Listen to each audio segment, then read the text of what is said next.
Good evening to all of you. तो शुरू करते हैं आज का टॉपिक अकाउंटिंग स्टैंडर्ड 13 और सी इंटरमीडिएट एडवांस अकाउंटिंग। टॉपिक बहुत ही इंपॉर्टेंट है, बड़े ही सवाल इससे पूछे जाते हैं। हम टॉपिक कैसे करेंगे? हम करेंगे पहले कॉन्सेप्ट रिवाइज, फिर करेंगे क्वेश्चंस की प्रैक्टिस। इसके अंदर आपके पास examination question, MTP, RTP, study material के क्वेश्चन, प्रीवियस पीवाईक्यू क्वेश्चंस, वो सब हम इसके अंदर डिस्कस करके चलेंगे। ठीक, तो सबसे पहले बढ़ते हैं अपने कॉन्सेप्ट की तरफ। कॉन्सेप्ट हम वैसे ही रिवाइज करेंगे जैसे हम करते हैं हैंड रिटन नोट्स के साथ। चलिए जी। तो सबसे पहले मैंने एक बात लिख दी है यहाँ पे कि शेयर और डिवेंचर जो आप स्टॉक इन ट्रेड की तरह रखते हो वो इस स्टैंडर्ड के द्वारा कवर नहीं किए जाते, ना ही वो कवर किए जाते हैं अकाउंटिंग स्टैंडर्ड 2 के थ्रू। ठीक, डेफिनेशन से बाद में आएंगे। सबसे पहले प्रैक्टिकल एस्पेक्ट कॉन्सेप्ट की चर्चा कर लेते हैं कि क्योंकि हमें अंत में सवाल करना है। ठीक, तो देखो आपके कोर्स में दो तरीके की इन्वेस्टमेंट कवर हो जाती है। पहली है इंटरेस्ट बेयरिंग इन्वेस्टमेंट, दूसरी है dividend bearing investment. Interest bearing investment की अगर मैं बात करूं तो उसका खाता आप कुछ इस प्रकार से बनाते हो।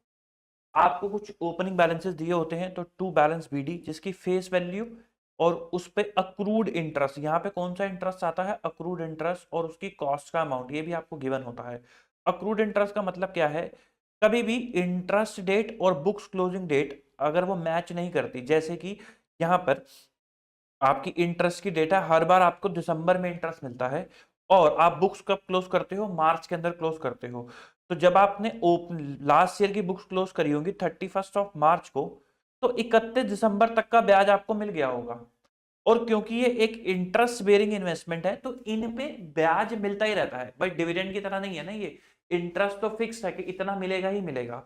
तो आप क्या करते हो, जो लास्ट इंटरेस्ट की डेट होती है वहां से लेके बुक्स की क्लोजिंग डेट तक का आप अक्रूड इंटरेस्ट बुक कर देते हो। जैसे कि ये आपका बन जाता है ओपनिंग अक्रूड इंटरेस्ट, जो आप यहां पर लिख करके चलते हो टू बैलेंस बीडी के आगे। ठीक, फिर जब आप कोई परचेज करते हो तो फेस वैल्यू, इंटरेस्ट और अमाउंट, यहाँ पे हमेशा कौन सा अमाउंट आता है? यहाँ पे हमेशा एक्स इंटरेस्ट अमाउंट आता है। अगर सवाल ने आपको बोला है कि हमने कम इंटरेस्ट परचेज करा है, कम इंटरेस्ट मतलब इंटरेस्ट उसके अंदर इंक्लूडेड है, तो आपको इंटरेस्ट पोर्शन उसमें से हटाना होता है। वो कैसे कैलकुलेट करते हैं अभी देखेंगे। ठीक, और जो इंटरेस्ट कंपोनेंट आप हटाते हो वही आप यहां पर लिख करके चलते हो। और यहाँ पे आफ्टर डिडक्टिंग इंटरेस्ट कंपोनेंट, अगर उसने कम इंटरेस्ट बोला है तो, अगर उसने आपको एक्स इंटरेस्ट ही दे दिया है तो यहाँ पे सीधा वही अमाउंट आ जाता है। और जो भी इंटरेस्ट बनता है वो यहाँ पे हम अलग से लिख देते हैं। ठीक, तो लेट सपोज अगर उसने आपको 100 रुपीज बोला है कि कम इंटरेस्ट है जिसमें 10 रुपए का इंटरेस्ट है, तो आप यहाँ पे कौन सा अमाउंट लिखोगे? यहाँ लिखोगे 90, यहाँ लिखोगे 10। लेकिन अगर उसने आपको यही बोल दिया 90 रुपए का एक्स इंटरेस्ट है, तो सीधा यहाँ 90 लिख दोगे और 10 रुपए आपको कैलकुलेट करने पड़ेंगे और 10 रुपए आप यहाँ लिखोगे। कम इंटरेस्ट के केस में भी 10 रुपए आपको कैलकुलेट करने पड़ेंगे। अभी मैंने आपको अपने मन से बता दिया है। जब हम सवाल करेंगे तो देखेंगे, और अभी इसके अंदर भी देखेंगे नोट्स के अंदर। फिर उसके बाद अगली सेल की बातें बाद में करेंगे, आगे बढ़ते हैं। फिर उसके बाद जब भी इंटरेस्ट की डेट आएगी तो आप क्या बुक करके चलोगे? अपना इंटरेस्ट बुक करके चलोगे। ठीक। अच्छा, अगर उसने आपको सेल की कोई इंफॉर्मेशन दी है कि भाई इन सिक्योरिटीज बिकी हैं, तो जो सिक्योरिटीज बिकी हैं सो सेल आप क्या कर दो कि क्रेडिट कर दो कि जितनी की फेस वैल्यू बिकी है। फिर सेल के अंदर भी वो आपको दो चीजें दे सकता है, या तो कम इंटरेस्ट बोले तो इंक्लूडिंग इंटरेस्ट अमाउंट, या फिर एक्स इंटरेस्ट। यहाँ पे कौन सा आता है? हमेशा एक्स इंटरेस्ट। अगर कम इंटरेस्ट होगा तो आपको इंटरेस्ट की वैल्यू माइनस करके यहाँ पे लिखनी होगी, अगर एक्स इंटरेस्ट होगा तो वैल्यू सीधी यहाँ लिख दी जाएगी और इंटरेस्ट कैलकुलेट करके यहाँ लिख दिया जाएगा। अब आते हैं कैसे निकालते हैं कम इंटरेस्ट और एक्स इंटरेस्ट। भाई अगर सेल कम इंटरेस्ट है तो जो भी सेलिंग प्राइस होगा वो, यानी कि ये कौन सा प्राइस होगा? कम इंटरेस्ट प्राइस होगा। फिर उसके बाद आप इंटरेस्ट हमेशा परचेज के केस में भी और सेल के केस में भी इंटरेस्ट आप कब से माइनस करते हो? लास्ट इंटरेस्ट डेट से लेके डेट ऑफ सेल तक। जब आपने वो बेच दिया वहां से लेके वहां डेट ऑफ सेल तक का आप इंटरेस्ट माइनस करके चलते हो, तो ये वैल्यू कौन सी आ जाती है? X interest. फिर आप कमीशन माइनस करके चलते हो। कमीशन यहाँ पे किस पे वैल्यू माइनस करोगे? कम इंटरेस्ट पे। क्यों? क्योंकि उसने कमीशन किस पे चार्ज करी होगी? जो भी ट्रांजेक्शन प्राइस है। ट्रांजेक्शन प्राइस क्या है? कम इंटरेस्ट। तो यहाँ पे कमीशन माइनस करके आपकी नेट सेल प्रोसीड्स आ जाती है। अगर उसने आपको एक्स इंटरेस्ट ही दे रखी है तो सेलिंग प्राइस माइनस कमीशन जिस पर जो किस पे होगी? एक्स इंटरेस्ट पे। अब यहाँ पे भी इंटरेस्ट कैसे होगा भाई, इंटरेस्ट ऐसे निकलेगा from last interest date to date of sale. Purchase के केस में जो इंटरेस्ट आप निकालोगे ये वाला, ये कहां से निकालोगे, from last interest date to date of purchase, कहां तक, डेट ऑफ परचेज तक, वो आप यहां पर निकाल करके चलोगे। अगर सेल परचेज का प्राइस कम इंटरेस्ट है तो उस प्राइस में से इस इंटरेस्ट को माइनस कर दोगे, अगर एक्स इंटरेस्ट है तो सीधा इंटरेस्ट यहां लिख के एक्स इंटरेस्ट की वैल्यू यहां पर लिख दोगे। ठीक, फिर उसके बाद अगर कोई नफा नुकसान हुआ है, लॉस हुआ है तो वो यहां आ जाएगा, प्रॉफिट हुआ है तो वो यहां आ जाएगा। ध्यान देना मैं अमाउंट के कॉलम में डाल रहा हूं क्योंकि ये अमाउंट का कॉलम ही आपका डिटरमाइन करता है कि आपकी इन्वेस्टमेंट की कॉस्टिंग क्या है। इंटरेस्ट का कॉलम रिप्रेजेंट करता है कि ये इंटरेस्ट का अकाउंट, फेस वैल्यू की अकाउंटिंग होती है नहीं, ये सिर्फ मदद करने के लिए, हेल्प करने के लिए कि भाई आपको इंटरेस्ट कैलकुलेट करना है और एडिशनल इंफॉर्मेशन एक तरीके से उसके लिए हम बनाते हैं, इसकी कोई अकाउंटिंग नहीं होती है। ठीक, चलो जी, प्रॉफिट ऑन सेल हो गया, लॉस ऑन सेल हो गया। फिर उसके बाद ही कॉस्ट, कॉस्ट आप दो तरीके से निकाल सकते हो, या तो फीफो से या फिर वेटेड एवरेज से। वेटेड एवरेज से कैसे निकालोगे, टोटल सेल जब आप सेल कर रहे हो उससे पहले की कॉस्ट कितनी है minus any recovery. Generally interest bearing के अंदर रिकवरी नहीं होती, डिविडेंड बेयरिंग के अंदर रिकवरी होती है, जैसे राइट की रिकवरी या फिर प्री डिविडेंड की रिकवरी। तो इसलिए यहाँ पे रिकवरी नहीं लिखा, लेकिन अगर इन केस आपको सवाल में कुछ ऐसा लगे या वो बोले कि रिकवरी ऑफ, ये रिटर्न ऑफ इन्वेस्टमेंट है, तो वो माइनस कर देना। तो यहाँ पे आप वो माइनस कर दोगे divided by total fair value जो आपकी इन्वेस्टमेंट की है into face value of investment sold. वो मैं फेयर वैल्यू बोल गया, वो फेस वैल्यू है, वो इंडेक्स की वजह से आदत पड़ गई है। तो fair value of investment sold, ठीक, वो आप लिख दोगे तो इससे वेटेड एवरेज कॉस्ट आ जाएगी। तो cost selling price minus cost करोगे तो आपका गेन और लॉस आ जाएगा। वो मैंने यहाँ लिखा नहीं है क्योंकि वो कॉमन सेंस की ही बात है। फिर अगर आप फीफो की बात कर रहे हो तो जिस लॉट से फीफो हो रहा है, क्योंकि आपने लॉट्स में परचेज करा होगा तो आपको आइडेंटिफाई करना पड़ेगा कि किस लॉट से सेल या सेल हो रही है, तो उसकी कॉस्ट डिवाइडेड बाय उस लॉट की फेस वैल्यू कितनी थी into face value of investment sold. तो उस तरीके से आप उस फीफो के लॉट की कॉस्ट निकालोगे, तो सेलिंग प्राइस माइनस कॉस्ट करोगे तो आपका गेन और लॉस आ जाएगा। जब कभी भी आपको गेन हो तो वो डेबिट में आके अमाउंट वाले कॉलम में लिखना, इंटरेस्ट वाले कॉलम में मत लिख देना। फिर जब कभी भी आपको लॉस हो तो वो क्रेडिट में लिख देना और अमाउंट वाले कॉलम में लिखना, इंटरेस्ट वाले कॉलम में मत लिखना। ठीक, फिर उसके बाद ये सब करने के बाद आप क्या निकालोगे, आप निकालोगे closing balance of investment. Closing balance जो भी फेयर वैल्यू है वो, फिर ये क्या है आपका अक्रूड इंटरेस्ट, ये क्या है आपका अक्रूड इंटरेस्ट, अभी अभी हमने डिस्कस करा था, ये वैसे ही निकलेगा। फिर क्लोजिंग वैल्यू, क्लोजिंग वैल्यू भी आप किस पे निकालोगे, ये इधर फीफो और इधर वेटेड एवरेज। गलती से भी ये मत कर देना कि यहाँ वेटेड एवरेज और यहाँ फीफो, क्योंकि अकाउंटिंग पॉलिसी तो सेम रहेगी ना कि हम मेजर कैसे करते हैं कॉस्ट को। तो जो भी आपने यूज करा है, अगर आपने फीफो यूज करी है तो जो भी लॉट अवेलेबल है उसकी कॉस्ट यहाँ पर आ जाएगी। वेटेड एवरेज तो total cost minus recovery divided by total fair value, इस जो आपने इन्वेस्टमेंट यहाँ पे ली है इनकी fair value multiply by fair value of closing security, जो जो क्लोजिंग बैलेंस आपके पास बच गया है तो वो यहाँ पर आ जाएगा। जनरली ये बैलेंसिंग फिगर भी चल जाता है। ठीक, आप इससे टैली भी कर सकते हो। फिर उसके बाद अगर यहाँ पर आपका कोई बैलेंस बचता है तो वो क्या बच जाएगा, वो आपका फेयर वैल्यू गेन लॉस हो जाएगा। क्या बच जाएगा, फेयर वैल्यू गेन लॉस। ठीक, फिर इंटरेस्ट इनकम का भी आप टोटल कर दोगे तो वो कहां चली जाएगी, प्रॉफिट एंड लॉस अकाउंट के अंदर वो इंटरेस्ट इनकम चली जाएगी। Fair value loss gain loss क्या होता है, वो कैटेगराइजेशन पे डिपेंड करता है। अगर करंट है तो कैसे उसको वैल्यू करा जाएगा, लॉन्ग टर्म है तो कैसे करा जाएगा, वो भी अभी चर्चा करेंगे। ठीक, फेयर वैल्यू गेन नहीं आएगा। ठीक, अच्छा, दूसरी टाइप की जो इन्वेस्टमेंट होती है वो होती है डिविडेंड बेयरिंग इन्वेस्टमेंट, जैसे इक्विटी शेयर जिसमें आपको डिविडेंड मिलता है, इंटरेस्ट नहीं। तो क्योंकि डिविडेंड का कोई रेट फिक्स नहीं होता, कोई राइट एनुअली आपके पास ये नहीं होता कि मिलेगा ही मिलेगा, अनलेस एंड अनटिल वो डिक्लेयर ना हो। तो जब डिविडेंड आपको डिक्लेयर करते हैं कंपनी तो ही मिलता है, तो इसलिए यहां पर कोई भी अक्रूड डिविडेंड का कॉन्सेप्ट ही नहीं होता। तो जब भी आपको ओपनिंग बैलेंस गिवन होगी तो आपको क्या लिखना है, फेस वैल्यू, डिविडेंड का जो कॉलम है उसमें नील, और क्योंकि अक्रूड डिविडेंड होता नहीं है, और अमाउंट ऑफ, यानी कि ये क्या है, कॉस्ट ऑफ इन्वेस्टमेंट। ठीक, फिर जो भी आप परचेज करोगे तो जितने की आपने फेस वैल्यू पे परचेज करा है वो, और जितने का आपने परचेज करा है वो। बोनस शेयर से कोई कॉस्ट इंपैक्ट नहीं होती, तो सिर्फ फेस वैल्यू बढ़ जाती है। इसकी अकाउंटिंग एंट्री क्या होती है, इसकी अकाउंटिंग एंट्री होती है नो एंट्री, इसके नाम पे कोई एंट्री भी नहीं होती। फिर उसके बाद राइट इशू जो आपने सब्सक्राइब कर लिए तो उसकी फेस वैल्यू, और जितने की आपने कंपनी को पेमेंट करी सब्सक्रिप्शन की, वो कॉस्टिंग यहाँ पर आ जाती है। अगर आपने रेनाउंस कर दिए तो आफ्टर रेनाउंस जो शेयर आप सब्सक्राइब करें आपका राइट प्राइस क्या था वो यहाँ पर आ जाता है। फिर उसके बाद अगर कोई डिविडेंड मिला है तो डिविडेंड दो तरीके का होता है, प्री डिविडेंड और पोस्ट डिविडेंड। तो अगर वो प्री डिविडेंड है तो वो कहाँ जाएगा, वो इन्वेस्टमेंट में से माइनस हो जाएगा। प्री डिविडेंड मतलब जब आपने इन्वेस्टमेंट एक्वायर करी थी उससे पहले का सोर्स है, तो वो यहाँ से माइनस हो जाएगा। जो पोस्ट डिविडेंड है आपका, यानी कि आपकी इन्वेस्टमेंट एक्वायर करने के बाद का जो डिविडेंड है वो आपके डिविडेंड के कॉलम में चला जाएगा।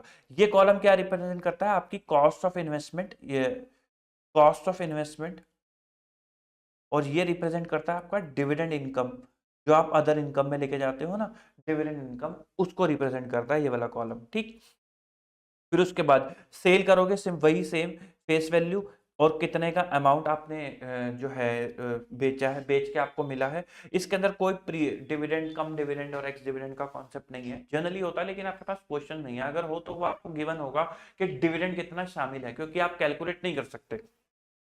फिर गेन और लॉस जितना आपको इनकर हुआ है ये कैसे निकालोगे आप, ये सिमिलरली जो भी आपकी सेल वैल्यू है माइनस कमीशन और total cost minus recovery. Recovery क्या होगा, राइट ऑफ सेल, ये देखेंगे ये कब रिकवरी का पार्ट बनता है, और प्री डिविडेंड ये रिकवरी ऑफ कॉस्ट हो सकती है, divided by total fair value of shares held, जो आपने कितनी फेयर वैल्यू रख रखी थी, multiply by fair value of share sold. तो फॉर एग्जांपल अगर आपके पास कॉस्ट थी 1 लाख रुपए की, उसमें से आपको प्री डिविडेंड मिल गया 10,000 रुपए का, तो 90,000 की कॉस्ट, इस ये 90,000 की कॉस्ट कितनी फेयर वैल्यू ऑफ इन्वेस्टमेंट की है, लेट्स से 90,000 की कॉस्ट जो थी वो 50,000 की फेयर वैल्यू ऑफ इन्वेस्टमेंट की है और आपने 10,000 बेच दी, तो दिस इज योर कॉस्ट। उसमें से आप सेलिंग वैल्यू माइनस कर दोगे तो आपका गेन लॉस आ जाएगा।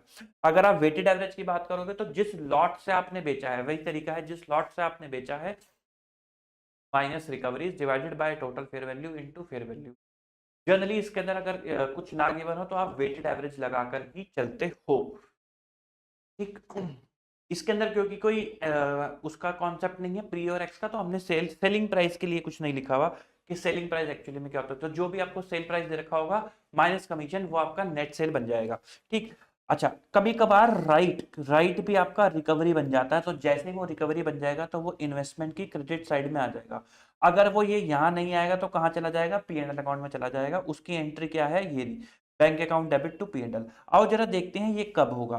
तो मैंने यहाँ पे लिखा है ओनली व्हेन ये तीन कंडीशन सेटिस्फाई होती हैं। तो पहली क्या है, share are purchase cum right, मतलब जब आपने शेयर परचेज करे थे तो आपने इंक्लूडिंग राइट परचेज करे थे, एंड प्लस आपने जो राइट शेयर है उनको रिनाउंस कर दिया, and plus there is a fall in the price in share price when they become ex right. तो जैसे ही वो एक्स राइट बने तो शेयर प्राइस गिर गया। तो इसका मतलब है तीन कंडीशन फुलफिल होनी चाहिए तभी आपका राइट का पैसा रिकवरी माना जाएगा, ना कि इनकम माना जाएगा। राइट का पैसा बोले तो कि जो आपने राइट बेचा है, रिनाउंस करा है, तो जब आपको राइट शेयर मिले इन्वेस्टमेंट पे तो दो दो चीजें होती हैं, एक आप खुद ले लेते हो, दूसरा आप सामने वाले को बेच देते हो कि तू ले ले मेरे को नहीं चाहिए।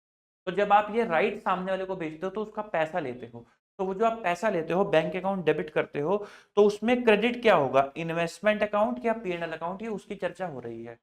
अगर ये तीन कंडीशन फुलफिल होती हैं तो इन्वेस्टमेंट अकाउंट क्रेडिट होगा, और अगर ये तीनों में से कोई भी एक कंडीशन फुलफिल नहीं होती तो पीएनएल अकाउंट क्रेडिट होगा। इंफॉर्मेशन का ना गिवन होना मतलब कंडीशन फुलफिल नहीं हुई। पहली कंडीशन कौन सी है कि शेयर आपने कम राइट खरीदे थे। अगर उसने सवाल में कुछ नहीं दिया तो मान मत लेना कि कम राइट ही खरीदे होंगे, तो आपको मानना है कि शेयर एक्स राइट ही खरीदे थे। ठीक, नंबर एक। दूसरी कंडीशन क्या है कि आपने शेयर्स को रिनाउंस कर दिया, कि आपने सामने वाले को राइट दे दिया कि तुम खरीदो मुझे नहीं चाहिए। नंबर तीन, जब शेयर एक्स राइट बने, एक्स राइट बने का मतलब क्या है कि कम अब राइट बट गया है, जितने लोगों के पास शेयर थे उन लोगों को राइट मिल गया, उसके बाद शेयर गिर गया। तो इसका मतलब क्या है कि वो तीनों कंडीशन फुलफिल होती हैं, तो आपको राइट का जो पैसा रिसीव आपने करा है उसको आपको कहां डालना है, उसको आपको इन्वेस्टमेंट की क्रेडिट साइड में डालना है। अदरवाइज इन तीनों में से कुछ भी पूरा नहीं होता तो bank account debit to profit and loss account करके चलना है। फिर जो क्लोजिंग बैलेंस है उसको आप वेटेड एवरेज कॉस्ट पे मेजर करोगे तो सेम करके चलोगे, जो सिमिलर है इंटरेस्ट बेरिंग सिक्योरिटीज पे ही। अच्छा, जो profit and loss balancing figure बढ़ता है वो यहाँ पे क्या बन जाता है, वैल्यूएशन लॉस बन जाता है। गेन आ नहीं सकता, क्यों नहीं आ सकता गेन, उसका लॉजिक रीजन ये है कि आप कॉस्ट से ज्यादा नहीं दिखा सकते इन्वेस्टमेंट को। ठीक, अच्छा, अगर कोई गेन ऑन सेल हुआ है तो वो यहाँ आ जाएगा, और अगर कोई लॉस ऑन सेल हुआ है तो वो यहाँ आ जाएगा। ठीक, बस इसके अलावा और कुछ नहीं है। जो balancing figure profit and loss account है, ये क्या है, आपकी डिविडेंड इनकम है। तो this is the ledger account जो आप डिविडेंड बेयरिंग सिक्योरिटीज का बना करके चलते हो। फिर एक कॉन्सेप्ट आता है कन्वर्टेबल डिबेंचर्स का। तो कन्वर्टेबल डिबेंचर्स में आपको क्या ध्यान रखना होता है कि आपको इंटरेस्ट अक्रू करना होता है up to date of conversion. Same ऐसा ही अकाउंट बनता है। आपको क्या करना होता है बस इसके अंदर कि जो कन्वर्जन की डेट है वो आपके लिए एक इंटरेस्ट की डेट बन जाती है। तो जितने आपने सिक्योरिटीज कन्वर्ट कराए हैं उसकी interest up to date of conversion आप पहले ही अक्रू करके चलते हो। फिर जो कॉस्ट होती है कन्वर्टेबल डिबेंचर की, वही बन जाती है कॉस्ट ऑफ इक्विटी। तो यहां पर आप क्या लिखते हो, यहाँ पे आप लिखते हो to debentures, investment in debenture, जितने की फेस वैल्यू के शेयर मिले वो, उसकी कॉस्ट। आप ये कैसे निकालते हो, ये उस डिबेंचर की कॉस्ट होती है जो कन्वर्ट होकर आपको मिले हैं। ये कॉस्ट आप कैसे निकालते हो, ये आप वेटेड एवरेज पे निकालते हो, जिसका फॉर्मूला अभी हमने ऊपर देखा था। ये तो होगी आपकी एग्जामिनेशन के पॉइंट से बात। अब बात कर लेते हैं अकाउंटिंग स्टैंडर्ड 13 की, कि अकाउंटिंग स्टैंडर्ड 13 के अंदर क्या क्या बातें लिखी हुई हैं। तो सबसे पहले उसके अंदर मतलब लिखा है इन्वेस्टमेंट का, कि एक्चुअली में इन्वेस्टमेंट का मतलब होता क्या है। इन्वेस्टमेंट का मतलब डिपेंड करता है इंटेंशन के ऊपर, कि आपने पैसा लगाते वक्त आपकी इंटेंट क्या थी। उसी के बेसिस पे आप बैलेंस शीट में उस इन्वेस्टमेंट को क्लासिफाई भी करके चलते हो, इवन उस जो आपने पैसा लगाया है उस ट्रांजैक्शन को दिखा करके भी चलते हो। अगर आप वो पैसा अपने बिजनेस में लगाते हो जिससे आपको भविष्य में बेनिफिट होने वाला है, तो वो इन्वेस्टमेंट नहीं होती, वो पीपीई बन जाता है या फिर इंटेंजिबल बन जाता है। लेकिन वही अगर आप जब पैसा लगा रहे हो और आपकी इंटेंशन या तो income by way of interest, dividend और रेंटल कमाने की है, या फिर उससे कैपिटल एप्रिसिएशन की है, कि आपने शेयर में पैसा डाला और अब आप चाहते हो, आपकी इंटेंशन क्या थी कि जिस भी शेयर में आपने पैसा डाला है वो बढ़ जाए, या म्यूचुअल फंड में आपने पैसा डाला है वो बढ़ जाए, बढ़ते ही मैं बेच दूंगा, जैसे ही मुझे 5% की रिटर्न मिलेगी मैं बेच दूंगा। तो कैपिटल एप्रिसिएशन अगर आपको मिले, कि आपकी इंटेंशन थी, तो वो भी आपकी इन्वेस्टमेंट है। या फिर इसके अलावा कोई भी दूसरा बेनिफिट लेने की आपकी इंटेंशन थी, ऑब्जेक्टिव था, तो वो आपकी इन्वेस्टमेंट है। जैसे आप सेविंग बैंक अकाउंट में पैसा डालते हो, रखते हो, करंट अकाउंट में पैसा रखते हो, तो वहां पे आपकी इन्वेस्टमेंट आपके पैसे को पार्क करने की होती है, ब्याज कमाने की नहीं होती। तो वो इन्वेस्टमेंट की डेफिनेशन से बाहर हो जाता है। फिर उसके बाद एएस 13 कहता है कि आप क्लासिफाई कैसे करोगे इन्वेस्टमेंट को। इन्वेस्टमेंट को उसने कहा कि दो तरीके से क्लासिफाई होगी। ये भी किस बेसिस पे क्लासिफाई होती है, इंटेंशन, कि आपकी इंटेंशन क्या है, इंटेंट क्या है। तो पहली है करंट इन्वेस्टमेंट। ये वो इन्वेस्टमेंट होती है which are intent to be held for less than 12 month from the date of purchase. ध्यान रखना डेट ऑफ परचेज है, बैलेंस शीट डेट नहीं है, क्योंकि जिस दिन आप परचेज कर रहे हो वहां से इंटेंट देखेंगे ना। मार्च में अंदर आपकी इंटेंट क्या है वो थोड़ा ना देखेंगे। जब आपने पैसा लगाया तब आपकी इंटेंट क्या थी। अगर आपकी इंटेंट थी कि भाई 12 महीने में बेच बाच के इसको निकल जाएंगे, तो वो क्या है, करंट इन्वेस्टमेंट है। और यदि वो करंट नहीं है तो वो क्या है, लॉन्ग टर्म इन्वेस्टमेंट है अदर देन करंट। ठीक। अगर वो करंट इन्वेस्टमेंट है तो आप उसको कैसे मेजर करके चलोगे, लोअर ऑफ कॉस्ट और फेयर वैल्यू। तो कॉस्ट से कभी भी ज्यादा नहीं जा सकता। अगर आपकी कॉस्ट 100 रुपए है और फेयर वैल्यू 105 रुपए है, तो तब भी आप किस पे दिखाओगे, 100 रुपए पे। तो और अगर आपकी कॉस्ट 100 रुपए है और फेयर वैल्यू 95 रुपए है, तो आप कितने पे दिखाओगे, 95 रुपए पे। और 5 रुपए का क्या बुक करोगे, लॉस बुक करोगे। तो वो कॉस्ट से कभी भी ऊपर जा ही नहीं सकता, इसलिए मैंने खातों के अंदर कभी भी गेन नहीं लिखा, हमेशा लॉस ऑन वैल्यूएशन लिख कर चला है। अच्छा, ये आप करोगे इंडिविजुअल इन्वेस्टमेंट बेसिस पे, not on global basis. Individual का मतलब क्या है कि आपके पास ए लिमिटेड के भी शेयर हैं, आपके पास बी लिमिटेड के भी शेयर हैं, आपके पास सी लिमिटेड के भी शेयर हैं। इन सब की कॉस्ट भी आपके पास है, इन सब की फेयर वैल्यू भी आपके पास है। तो आप इनका टोटल कंपेयर नहीं करोगे, कॉस्ट और fair value which ever is lower. आप इनको इंडिविजुअली कंपेयर करोगे और इंडिविजुअली मेजर करोगे। तो हो सकता है ये कॉस्ट पे आए, ये फेयर वैल्यू पे आए और ये भी कॉस्ट पे आए, तो आप उसी तरीके से मेजर करके चलोगे, ग्लोबल बेसिस पे नहीं करके चलोगे। अगर आपके पास वो लॉन्ग टर्म इन्वेस्टमेंट है तो उसको आप किससे मेजर करके चलोगे, हमेशा कॉस्ट पे मेजर करके चलोगे। लेकिन अगर कोई परमानेंट डिक्लाइन है तो आपको उसका प्रोविजन बनाना पड़ता है, which is P and L account debit to provision for decline, जिसको आप रिवर्स भी कर देते हो। अच्छा, कोस्ट का मतलब क्या है, परचेज प्राइस। ये क्या होगा, एक्स डिविडेंड और एक्स इंटरेस्ट, जैसा हमने अभी डिस्कस करा भी था, plus brokerage plus any other cost. तो वो आपका क्या बन जाता है, purchase price. Similarly selling price क्या बन जाता है, कोई भी आपने जो सेलिंग वैल्यू है, x interest x dividend minus any other cost. अगर आपने कोई कमीशन इनकर करी है तो वो आपका नेट सेलिंग प्राइस बन जाता है। फिर उसके बाद इन्वेस्टमेंट प्रॉपर्टी की भी थोड़ी सी चर्चा यहाँ पर है। इन्वेस्टमेंट प्रॉपर्टी क्या होता है, यदि आप लैंड या फिर बिल्डिंग, ध्यान रखना, या तो लैंड या फिर बिल्डिंग, इसी के अंदर इन्वेस्टमेंट आप करते हो जिसकी इंटेंशन क्या है, not intended to be use in operation, आपको उसको धंधे में इस्तेमाल नहीं करना, तो वो क्या बन जाती है, आपकी इन्वेस्टमेंट प्रॉपर्टी बन जाती है। अगर आप सोसाइटी हैं और उस सोसाइटी के पास लैंड एंड बिल्डिंग है, तो आपके पास भी उस लैंड एंड बिल्डिंग का राइट आ जाता है, कोऑपरेटिव सोसाइटी आपके पास फॉर एग्जांपल, तो उस शेयर्स को भी आप इन्वेस्टमेंट प्रॉपर्टी के अंदर क्लासिफाई करके चलोगे, अगर आपकी इंटेंशन उस लैंड एंड बिल्डिंग को बिजनेस में यूज करने के लिए नहीं है। तो it include share in a cooperative society. ये मेजर कैसे होती हैं, ये कॉस्ट मॉडल पे मेजर होती हैं। अगर आपको AS 10 याद है, प्रॉपर्टी प्लांट इक्विपमेंट, तो उसमें दो मॉडल होते हैं, रिवैल्यूएशन मॉडल और कॉस्ट मॉडल। तो इन्वेस्टमेंट प्रॉपर्टी पे चॉइस नहीं होती, जनरली अकाउंट एंटिटी के पास चॉइस होती है कि या तो वो कॉस्ट पे मेजर कर ले या फिर वो रिवैल्यूएशन पे मेजर कर ले, लेकिन इन्वेस्टमेंट प्रॉपर्टी के केस में ये चॉइस नहीं दी गई है, आपको उसको कॉस्ट पे ही मेजर करना पड़ता है। यदि आप रिक्लासिफिकेशन करते हो from current to long term और लॉन्ग टर्म टू करंट, तो आप किस तरीके से करके चलोगे, तो सिंपल सा फंडा याद क्या रखना है कि जिस भी क्लासिफिकेशन से चले हो, अगर आप करंट से चले हो लॉन्ग टर्म की तरफ, तो करंट के प्रोविजन लगा के चलना, अगर आप लॉन्ग टर्म से चले हो करंट की तरफ, तो लॉन्ग टर्म के प्रोविजन लगा के चलना। करंट के प्रोविजन क्या है, कॉस्ट और fair value which ever is lower. Long term के प्रोविजन क्या है, हमेशा कॉस्ट, बट वो कॉस्ट से कम हो सकती है कब, जब उसके अंदर परमानेंट डिक्लाइन आता है। तो अगर उसके अंदर परमानेंट डिक्लाइन आ जाएगा तो उसकी बुक वैल्यू कॉस्ट से कम हो जाएगी, ठीक। तो अगर आप चले हो from long term to cost to current, तो आप लॉन्ग टर्म के प्रोविजन लगा के चलोगे। लॉन्ग टर्म में दो चीजें हो सकती हैं, या तो कॉस्ट या फिर बुक वैल्यू या फिर कैरिंग अमाउंट, तो विच एवर इज लोअर। अगर आपके पास 100 रुपए की कॉस्ट थी और आपने परमानेंट डिक्लाइन की वजह से 80 रुपीज दिखा रखा है अपनी किताबों के अंदर, तो आप 80 रुपीज पे उसको करंट इन्वेस्टमेंट की कॉस्ट मानोगे।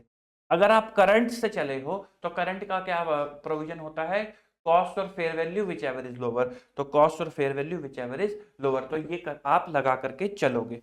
फिर एक छोटा सा कॉन्सेप्ट है एक्सचेंज। अगर आपने इन्वेस्टमेंट एक्वायर करी है by exchange of some asset, तो अगर आपने एक्सचेंज करा है शेयर्स को तो फेयर वैल्यू ऑफ शेयर, अगर आपने अदर एसेट्स किसी और एसेट को एक्सचेंज करा है तो fair value of asset given और fair value of investment which ever is more reliable. आप उसको इस तरीके से कॉस्टिंग दिखा करके चलोगे, शेयर्स के केस में फेयर वैल्यू ऑफ शेयर और अदर एसेट के केस में which ever is the fair value which is more reliable. तो this is the wholesome concept जो है अकाउंटिंग स्टैंडर्ड 13 का। जिन बच्चों को सिर्फ यहां तक का देखना था कि हमें सिर्फ कॉन्सेप्ट रिवाइज हो जाए, क्वेश्चन प्रैक्टिस नहीं करनी, वो लोग ड्रॉप कर सकते हैं। अब हम बढ़ते हैं आगे क्वेश्चन प्रैक्टिस की तरफ कि ये जो हमने कॉन्सेप्ट समझे, लेजर समझा, इसकी एक्चुअली में क्वेश्चन प्रैक्टिस किस तरीके से करनी है। तो चलते हैं क्वेश्चन की तरफ। चलिए जी शुरू करते हैं क्वेश्चन के साथ। अब तो smart investment made the following investment in year 1-2, 12% debenture in government bond having nominal value of 100। अप्रैल के अंदर आपके पास ओपनिंग बैलेंस था 1200 बॉन्ड का, बुक वैल्यू 1,26,000, बुक वैल्यू का मतलब है कॉस्टिंग, ठीक है। 2 मई को आपने परचेज करे 2000 बॉन्ड 100 कम इंटरेस्ट, इसके अंदर ब्याज शामिल है। 30 सितंबर को आपने 1500 बॉन्ड 105 एक्स इंटरेस्ट पे बेच दिए, ठीक है। तो ब्याज क्योंकि शामिल है तो आपको इंटरेस्ट माइनस करना पड़ेगा, तभी आपके पास एक्चुअल परचेज प्राइस आएगा जो आप अमाउंट के कॉलम में लिखोगे, और ये सीधा का सीधा आपका अमाउंट के कॉलम में चला जाएगा, और इसी से आप गेन और लॉस भी निकाल लोगे। इंटरेस्ट ऑन बॉन्ड कब कब मिलता है, 30 जून और 31 दिसंबर। तो मैंने यहाँ पर एक नंबर लाइन बना रखी है जिसके अंदर ये सारी ट्रांजेक्शन प्लॉटेड है। 31 दिसंबर और 30 जून को आपको ब्याज मिलता है, तो लास्ट आपको ब्याज कब मिला होगा, 31 दिसंबर को। तो अगर मैं बात कर रहा हूं ओपनिंग बैलेंस की, तो इस दिन आपका अक्रूड इंटरेस्ट होगा इस पीरियड का, तो जनवरी फरवरी मार्च 3 महीने का आपका अक्रूड इंटरेस्ट होगा। तो 1200 बॉन्ड 100 की, ये क्या है, ये है फेस वैल्यू। मैं ये वाली 100 की वैल्यू नहीं लिख रहा, ये फेस वैल्यू है। 1200 बॉन्ड इंटू 100 इंटू 12% इंटू 3/12, तो 12 3 36, तो 3600 रुपए का आपका इंटरेस्ट आएगा। और इसकी कॉस्टिंग कितनी आपको गिवन है, 1,26,000, और 1200 बॉन्ड आपके पास थे ही। फिर उसके बाद 2 मई को आपने परचेज करे 2000 बॉन्ड 100 कम इंटरेस्ट के बेसिस पे। क्या सीधा 2 लाख लिख दूं यहाँ पे अमाउंट के कॉलम में, इस कॉलम में नहीं, 2 लाख नहीं आएंगे क्योंकि आपको इंटरेस्ट माइनस करना पड़ेगा। आओ जरा देखिए 2 मई को इंटरेस्ट कितना होगा, तो लास्ट इंटरेस्ट डेट क्या है, 31 दिसंबर। यहां से लेके डेट ऑफ परचेज की, तो 3 महीने ये हो गई, 1 महीना ये हो गया, तो 4 महीने का ब्याज। तो 2000 बॉन्ड पे 12%, 2000 बॉन्ड इंटू 100, 100 क्या है, ये फेस वैल्यू, ये वाली वैल्यू है 100, ठीक है, ये वाली वैल्यू नहीं है, इंटू 100 डिवाइडेड बाय इंटू 12% और 4 महीने, तो 4 दूनी 8, 8000 रुपये।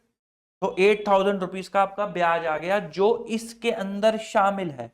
तो आपका 2 लाख की वैल्यू कम इंटरेस्ट में 8000 का ब्याज है, एक्स इंटरेस्ट वैल्यू कितनी हो गई, 1,92,000। 1,92,000 की क्या हो गई आपकी एक्स इंटरेस्ट वैल्यू, 2000 रुपीज का आपने क्या लिया, नंबर ऑफ बॉन्ड, ठीक। फिर उसके बाद चलते चलते क्या हुआ, 30 जून आ गई, 30th जून, आगे बढ़े, समय बढ़ा, फिर क्या होगी, 30 जून आ गई, 30 जून को क्या मिलेगा आपको, ब्याज। तो आपको लास्ट ब्याज कब मिला था, 31 दिसंबर, अब कब मिल रहा है, 30 जून। तो इस दिन आपके पास जितनी इन्वेस्टमेंट है, 1200 बॉन्ड और 2000 बॉन्ड, तो टोटल आपके पास 3200 बॉन्ड की इन्वेस्टमेंट है। इसका 12% 100 रुपए के हिसाब से fair value, face value into कितने महीने, 6/12, तो 3200 bond into 100 into 12% divided by 2, 19,200 का आपको क्या मिल जाएगा, ब्याज मिल जाएगा। देखो ये इंटरेस्ट के कॉलम में लिखना है, ठीक है। फिर उसके बाद आगे बढ़े तो क्या आ गई, 30 सितंबर, बॉन्ड बेच दिए, 1500 बॉन्ड 105, तो यही क्या है आपका सेलिंग प्राइस है, 1500 बॉन्ड 105, 1,57,500, क्योंकि सेल हुई है तो गेन और लॉस भी हुआ ही होगा, गेन और लॉस भी आपको हुआ ही होगा। तो आपको गेन और लॉस भी निकालना पड़ेगा। गेन लॉस निकालने के लिए क्या, कॉस्ट निकालनी पड़ेगी। तो आओ देखें, जब ये 1500 बॉन्ड बेचे गए तो हमारी लेजर की पिक्चर क्या थी, तो कॉस्टिंग क्या थी, वेटेड एवरेज बेसिस पे 1,26,000 प्लस 1,92,000, ये आपके पास कॉस्ट थे, और आपके पास 3200 बॉन्ड थे, कोई रिकवरी नहीं थी, तो 1,26,000 plus 1,92,000 divided by 3200 into 1500 bond, क्योंकि आपको 1500 बॉन्ड की कॉस्ट निकालनी है, तो 149062। तो ये मैंने कैसे निकाला, ये मैंने निकाला 1,26,000 divide plus, sorry, plus 1,92,000 divided by 3200 bond into 1500 bond, तो ये आ गया मेरा 149,062.5। इतने की कॉस्ट के बॉन्ड मैंने 1,57,500 के बेचे, तो बताओ मुझे कितने का फायदा हो गया, 8437.5 का मुझे क्या हो गया, फायदा हो गया। और इतने की कॉस्ट के बॉन्ड बेच दिए। अगर कोई पूछे आपसे एमसीक्यू में what is the cost of bond sold, तो वो क्या है, 149062। फिर उसके बाद और आगे बढ़ा समय, तो क्या आ गई 31 दिसंबर, तो लास्ट ब्याज की डेट क्या थी, 30 जून, अब क्या आ गई 31 दिसंबर, तो 6 महीने का ब्याज, जितने बॉन्ड आपके पास हैं उतने पे आप बुक करके चलोगे 6 महीने का ब्याज। तो बताओ, 1200 बॉन्ड आपके पास हैं, plus 2000 bond, plus minus 1500 bond, तो 1200 प्लस 2000 माइनस 1500, तो आपके पास टोटल 1700 बॉन्ड है। आपके पास कितने, 1700 बॉन्ड है, जिसकी वैल्यू कितनी है, 100 इंटू 12% डिवाइड बाय 2, तो 10,200 का आपको क्या मिलेगा, ब्याज मिलेगा 31 दिसंबर को, क्योंकि आपके पास इतने ही बॉन्ड है। तो अच्छा, फिर उसके बाद क्या आया, फिर उसके बाद मार्च आ गई, तो मार्च जब आई तो 31 मार्च को आपके पास बॉन्ड कितने बच गए, 31 मार्च को आपके पास 1700 बॉन्ड बच गए। आपको लास्ट ब्याज कब मिला था, दिसंबर में, यह है मार्च, तो इतने पीरियड का अक्रूड इंटरेस्ट कितने बॉन्ड पे, 1700 बॉन्ड पे, क्या रेट ऑफ इंटरेस्ट है, 12%, कितने महीने के लिए, 3 महीने के लिए आप बुक करोगे, और 100 रुपए की क्या है फेस वैल्यू, तो 1700 बॉन्ड इंटू 100 इंटू 12% इंटू 3/12, 5100, 5100 का अक्रूड इंटरेस्ट आ गया। इसकी कॉस्टिंग कितनी है, बड़ी आसान है, 1,26,000 की ओपनिंग थी, 1,92 की और खरीदी, तो 1,26 प्लस 1,92,000, फिर उसके बाद कितने की कॉस्ट के बॉन्ड आपने बेच दिए थे, -149,062.5, तो 168,937.5। इस तरीके से भी आप निकाल सकते हो, अदरवाइज आप वेटेड एवरेज का फॉर्मूला लगा के भी निकाल सकते हो, what is the cost of bond जो आपके पास है। तो उस केस में क्या आ जाएगा, उस केस में आएगा 1,26,000 प्लस 1,92,000 डिवाइडेड बाय 3200, यहाँ पे आपने पहले करा था 1500, अब आप कर दोगे 1700, तो 168,937.5 मैंने अलग तरीके से निकाल दिया, वो तो मतलब just mathematical calculation. I hope आप दोनों में कंफर्टेबल होगे, ठीक। तो ये आपका बन गया बॉन्ड का लेजर, जैसे हमने डिस्कस करा था अपने नोट्स के अंदर, सेम हमने वैसे ही बनाया है।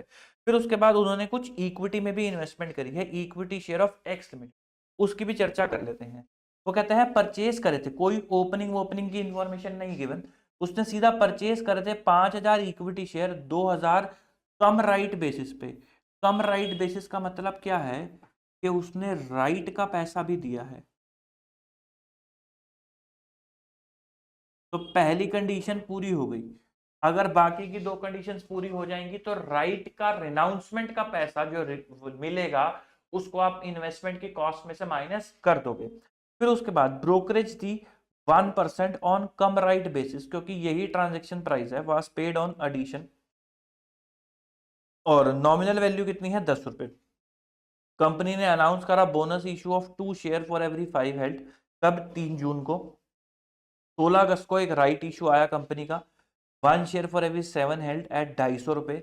Entire money was payable on 31 August. Right to the extent of 20% was sold at 60%, the remaining right were subscribed. ठीक है। डिविडेंड जो था 15% for the year ended 31 March 2001 was received on 16 September 2001। 15 दिसंबर 2001 को आपने सोल्ड कर दिया 3000 शेयर 300 के हिसाब से, और ब्रोकरेज दी 1% की। इंटरिम डिविडेंड मिला 10% का, 1-2 का, और share were quoted on stock exchange. Closing value आपको दे रखी है 220 की। Prepare investment account, assume weighted average cost method is followed. ठीक, आओ जो पहले आप क्या बनानी पड़ेगी, नंबर लाइन। आओ जरा शेयर की नंबर लाइन भी बना लेते हैं, इससे आसानी होगी मेरे को आपको बाकी के कॉन्सेप्ट समझाने में। तो ओपनिंग है 1 अप्रैल की और क्लोजिंग है 31 मार्च की। तो सबसे पहले 15 अप्रैल को ही, थोड़ी सी दूरी पे ही यहाँ पर 15 अप्रैल को 5000 इक्विटी शेयर्स परचेज करे गए 200 कम राइट बेसिस पे, और प्लस इसमें 1% की ब्रोकरेज भी दी गई। फिर 3 जून को कंपनी ने बोनस अनाउंस कर दिया। यहाँ पर 3 जून को बोनस आ गया। बोनस का रेशियो क्या है, 2:5 का रेशियो है। कंपनी ने राइट इशू दिया 16 अगस्त को। 16 अगस्त को कंपनी का राइट इशू आया 1:7 का, और राइट का प्राइस क्या है 250 का। ठीक है, और 20% राइट आपने 60 रुपीज का बेच दिया, रिमेनिंग आपने सब्सक्राइब कर लिया। फिर उसके बाद 2 सितंबर को, यहाँ पर 2 सितंबर को उन्होंने क्या दिया, डिविडेंड दिया। डिविडेंड कितने का है, 15% का। ये डिविडेंड कौन से साल का होगा, पिछले साल का, लिखा भी हुआ है मार्च 2001 का है, जो 16 सितंबर को रिसीव हुआ है।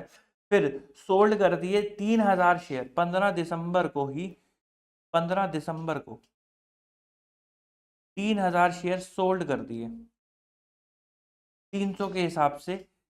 और इसमें आपने ब्रोकरेज कितना दिया है, 1% का आपने ब्रोकरेज दिया है। फिर 15 जनवरी को आपने इंटरिम डिविडेंड रिसीव करा है, कितना, 10%। इंटरिम डिविडेंड कौन से साल का होगा, इसी साल का इंटरिम डिविडेंड होगा। फिर आपको शेयर की क्लोजिंग वैल्यू दे रखी है। ठीक है, कोई दिक्कत वाली बात नहीं है। आ जाओ जी, ओपनिंग आपको दे नहीं रखा आपको सीधा क्या दे रखा है, 15 अप्रैल की परचेज। तो 15 अप्रैल को आपने परचेज करी, कितने की आपने परचेज करी, 5000 शेयर 200 के हिसाब से प्लस 1%। तो 5000 इंटू 200 प्लस 1%, तो 10,10,000 के आपने परचेज करे शेयर। कोई डिविडेंड आएगा नहीं, because accrual dividend, sorry opening तो है ही नहीं है, इन्होंने तो परचेज करा है। कोई कम डिविडेंड की इंफॉर्मेशन ना तो गिवन है। ठीक, फिर उसके बाद बोनस मिल गया 2:5, हर 5 शेयर के बदले 2 शेयर। आपके पास थे कितने, 5000, तो बोनस कितने मिला होगा, 2000 शेयर का। कोई वैल्यू और कोई डिविडेंड के अंदर कुछ नहीं आएगा। फिर उसके बाद आगे बढ़े तो क्या हुआ, 16 अक्टूबर को राइट इशू आया 1:7 का। तो आपके पास टोटल कितने शेयर थे, तब आपके पास 7 शेयर थे। तो आपके पास 7000 शेयर थे और 1:7 का राइट इशू आया, तो 1000 शेयर्स राइट में मिले। राइट में शेयर्स कितने मिले, राइट इशू में शेयर मिले 1000। ठीक है, इसका 20% आपने रेनाउंस कर दिया, यानी कि 200 शेयर आपने दे दिए, और 80%, 20% ही रेनाउंस करा है ना, 20% रखा है, 20% रेनाउंस करा है। 200 शेयर 60 रुपए के हिसाब से, और 80% बोले तो 800 शेयर आपने खरीद लिए। तो 800 शेयर जो आपने खरीदे 250 रुपए के हिसाब से, 800 शेयर इंटू 250, 800 इंटू 250, 2 लाख रुपए। जो 200 शेयर 60 के हिसाब से आपने दिए, रिनाउंस कर दिए, उसकी पहली कंडीशन कम राइट की पूरी हो गई, दूसरी कंडीशन रिनाउंस की भी पूरी हो गई, लेकिन तीसरी कंडीशन आपको नहीं गिवन कि जो एक्स राइट प्राइस क्या रहा। एक्स राइट प्राइस आपको इस दिन का चाहिए होगा ना, 16 अगस्त को जब उन्होंने राइट, 31 अगस्त को जब सारा राइट खत्म हो गया, उस दिन का आपको प्राइस नहीं गिवन, तो आप मानोगे थर्ड कंडीशन पूरी नहीं हुई।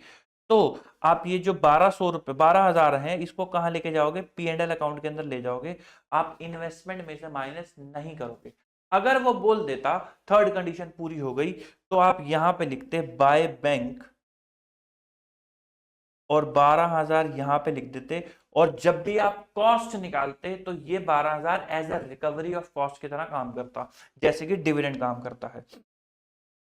ठीक, आगे बढ़ते हैं। फिर उसके बाद क्या हुआ? राइट इशू के बाद आपने डिविडेंड दिया, 2 सितंबर को आपने डिविडेंड आपको मिला 15% का। मुझे बताओ ये डिविडेंड कौन से ईयर को बिलोंग करता है? ये इस ईयर को बिलोंग करता है, ये सारा का सारा डिविडेंड इस ईयर को बिलोंग करता है। इस ईयर में क्या बोनस इशू होगा? नहीं। क्या राइट इशू होगा? नहीं। तो क्या बोनस और राइट पे डिविडेंड दोगे? The answer is no. आप किस पे डिविडेंड दोगे? सिर्फ इन शेयर पे। ये तो थे ही ना, ये कंपनी की बैलेंस शीट में तो एग्जिस्ट करते ही थे। ये बात अलग है हमने अब खरीदे हैं, अगर हमने अब खरीदे तो किसी और के पास होंगे, लेकिन कंपनी के पास तो तब भी थे। तो कंपनी किस पे बोनस देगी? इन 5,000 शेयर्स पे बोनस देगी। तो 5,000 शेयर्स, एक शेयर की फेस वैल्यू कितनी है? लिखी नहीं हुई क्या? 10 रुपए इंटू 10 इंटू 15%, तो 7500 रुपए का कंपनी ने क्या दे दिया? बोनस दे दिया। अच्छा, अब जो ये बोनस दिया, ये वाला बोनस इस साल को बिलोंग करता है। क्या इस साल मेरे पास शेयर थे? नहीं। तो मेरे लिए क्या हो गया? प्री डिविडेंड हो गया, प्री एक्विजिशन डिविडेंड। यही सेम चीज आप कंसोलिडेशन में भी करते हो। तो ये लिख दिया मैंने अमाउंट के कॉलम में, देखो मैंने डिविडेंड के कॉलम में नहीं लिखा। तो ये 7500 भी क्या है? ये है रिकवरी। ये क्या है? ये भी क्या है? रिकवरी। ठीक, फिर उसके बाद डिविडेंड के बाद आगे बढ़ते हैं। 15 दिसंबर को आपने 3,000 शेयर 300 के हिसाब से बेच दिए, तो 3,000 शेयर इंटू 300 लेस 1%, 8,91,000 रुपए के आपने बेच दिए। ये 8,91,000 और 3,000 शेयर आपने बेच दिए। अब इसकी कॉस्ट निकालनी पड़ेगी। आओ जरा इसकी कॉस्ट निकालें। कॉस्ट निकालते हैं। तो कॉस्ट आप कैसे निकालोगे? कॉस्ट निकालोगे 10,00,000 10,000 10,00,000 10,000 प्लस 2,00,000, ये वाली कॉस्ट और ये वाली कॉस्ट, माइनस 7500। 7500 मैंने हटा दिए, क्यों? क्योंकि ये रिकवरी है। मैंने राइट की ट्रीटमेंट यहाँ पर नहीं करी, क्योंकि वो हमारी कॉस्ट का पार्ट, रिकवरी का पार्ट नहीं बना था। लेकिन अगर इन केस वो तीसरी कंडीशन पूरी हो जाती, तो वो मैं राइट भी यहाँ से माइनस कर देता, क्योंकि अभी कोई इंफॉर्मेशन नहीं है तो मैं नहीं कर रहा। ठीक, डिवाइडेड बाय ये कितने शेयर की कॉस्ट है? 5,000 2,000 प्लस 800, तो ये 7,800 शेयर्स की कॉस्ट है। और आपको 3,000 की कॉस्ट निकालनी है, क्योंकि आपने बेचे 3,000 है। तो मुझे जरा बताओ, 10,00,000 10,000 plus 2,00,000 minus 7,500 divided by 7,800 into 3,000, तो 4,62,500। कितने की कॉस्ट आ गई? 4,62,500 की आपके पास कॉस्ट आ गई। आपने बेची कितने की है? 8,91,000 की। 4,28,500 का क्या आ गया? आपका गेन आ गया, जो आपने यहाँ लिख दिया।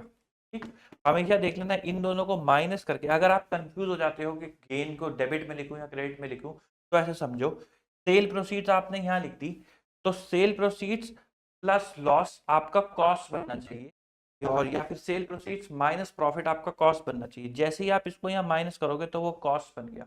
ठीक है, अगर लॉस होता तो मैं यहाँ लिख देता हूँ, उन दोनों को जोड़ के वो क्या बन जाता? कॉस्ट बन जाता। तो वो कॉस्ट बनना चाहिए, क्योंकि आपको अल्टीमेटली कॉस्ट को रिमूव करना है इस अकाउंट में से। चलिए जी, आगे बढ़ते हैं। अब आ गया 15 जनवरी, जिसमें आपको क्या मिला? इंटरिम डिविडेंड मिला। अब इंटरिम डिविडेंड जो आपको मिला, इंटरिम डिविडेंड तो करंट ईयर का ही है, तो वो कब से कब तक का है? वो यहां से लेके 15 जनवरी तक का है। तो मुझे जरा बताओ, कंपनी क्या 5,000 शेयर पे इंटरिम डिविडेंड देगी? यस। कंपनी क्या बोनस पे इंटरिम डिविडेंड देगी? यस। कंपनी क्या राइट पे इंटरिम डिविडेंड देगी? यस, बिल्कुल देगी। तो 3,000 शेयर तो बेच दिए, वो तो जिसके पास अब है अब उसे मिलेगा।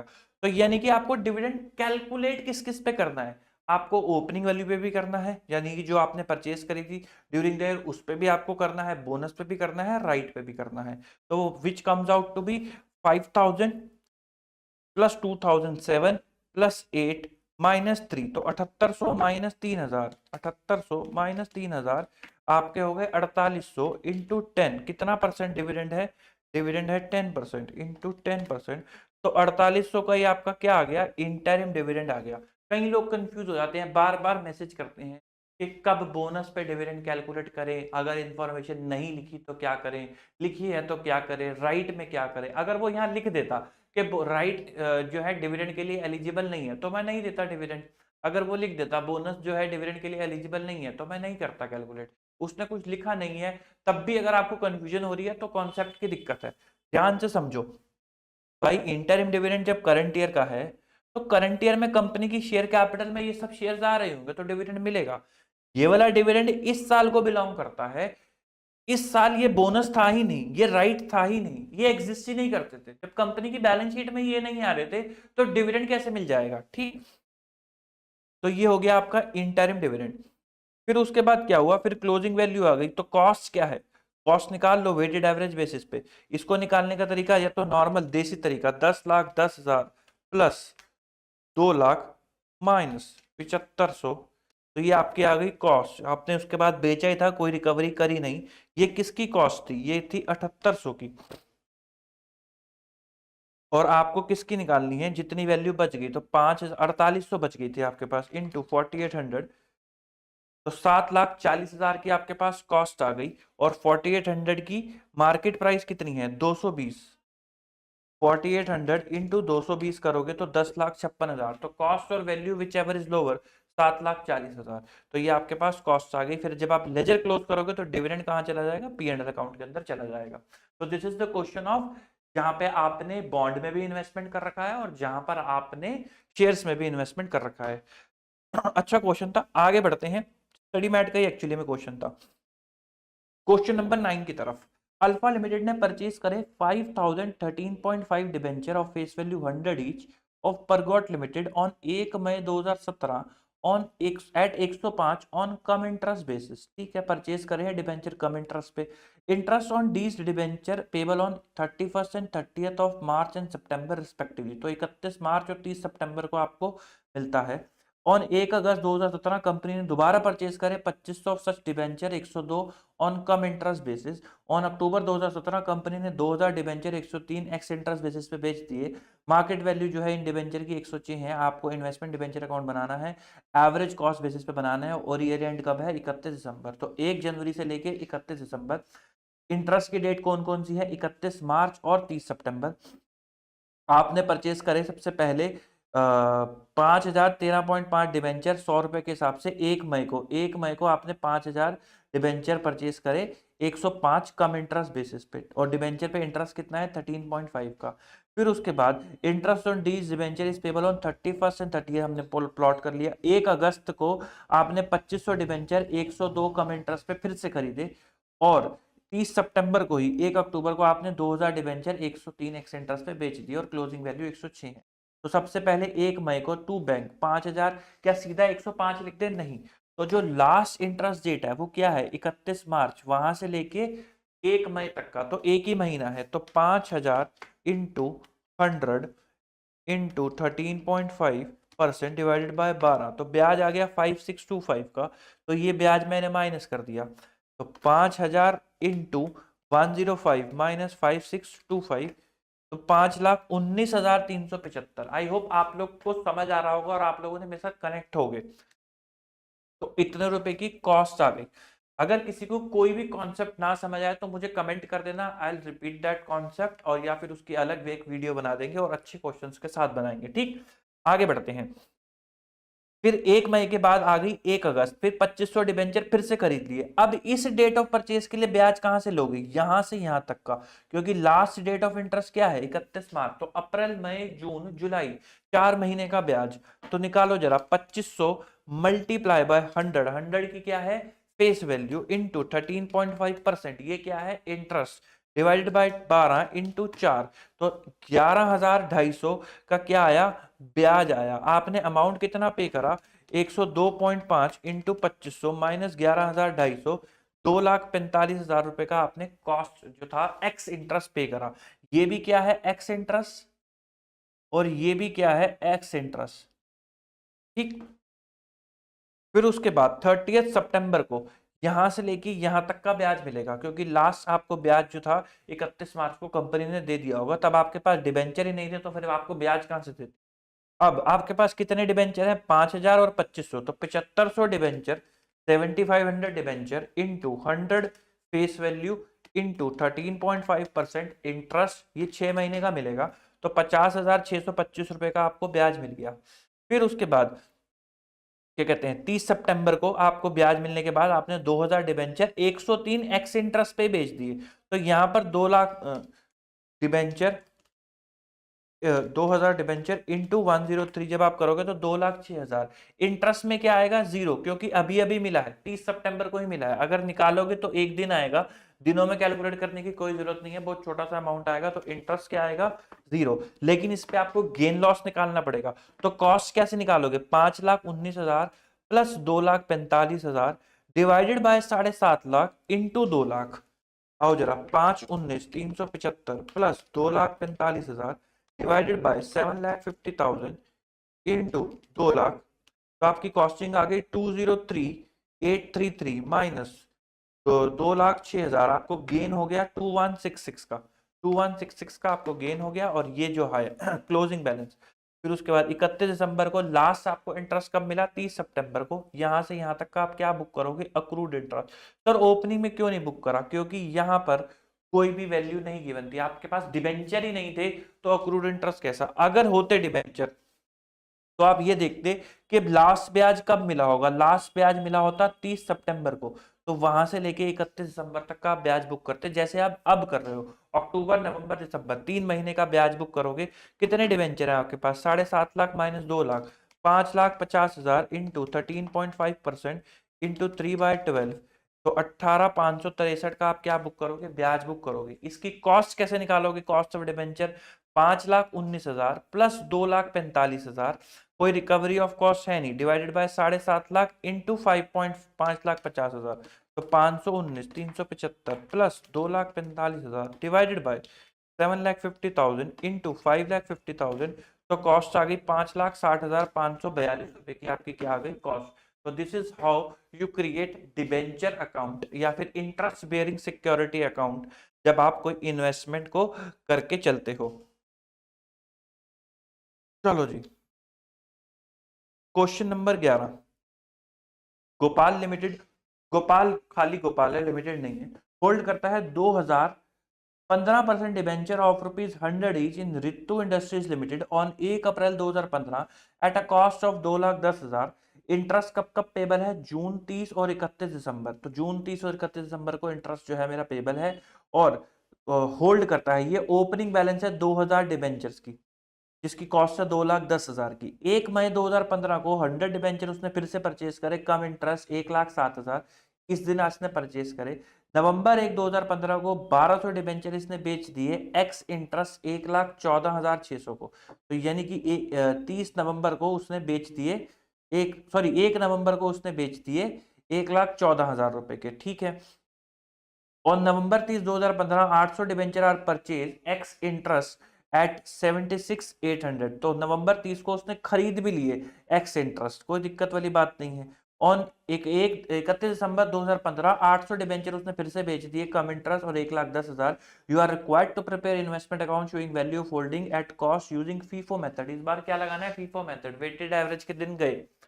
आओ जी, जब ओपनिंग डिबेंचर लिखोगे तो बताओ लास्ट इस दिन इसको लास्ट ब्याज कब मिला होगा, ब्याज मिलता है जून और दिसंबर में, तो लास्ट ईयर दिसंबर में ब्याज मिला होगा, तो दिसंबर से लेके मार्च तक का यानी कि 3 महीने का अक्रूड इंटरेस्ट क्या दिखाओगे, ओपनिंग वैल्यू पे दिखाओगे। तो दो नॉमिनल वैल्यू कितनी हो गई, नॉमिनल वैल्यू मतलब फेस वैल्यू ऑफ डिबेंचर कितनी हो गई, 2 लाख रुपए की।